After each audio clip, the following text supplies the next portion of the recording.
ulikuwa na reunion ya mabwana. Mganga aliniambia nikimit Don Gray na ni meet King Master na tukue pamoja na Janabi, ndoa yangu itakuwa inadumu, like the record will be breaked.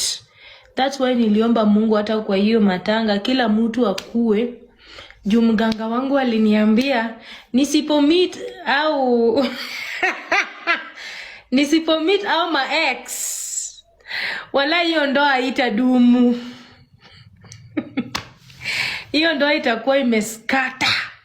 So the best thing I meet them and I break that record of meeting 3 husbands at a time. 3 ex. Don was not my husband, by the way. Hata huyo Broki was not my husband. But see guys, ebu mniambie congratulations. Mwezi wa 9, 11 na 2 January. Tunaenda 6 months February bwana.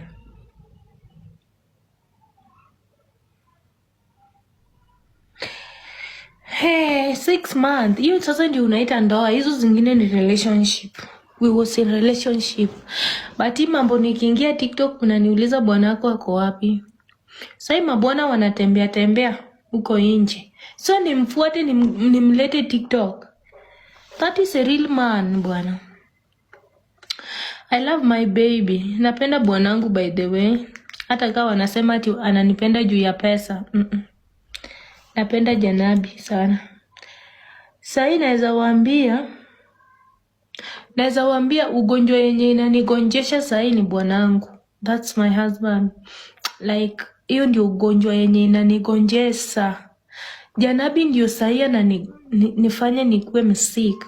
You know what I mean? Huyo tu. Hao wengine ni others.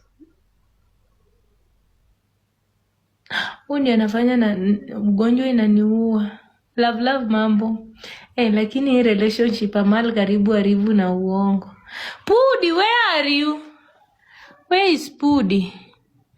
Pudi is looking for me. Pudi, I don't have smoke.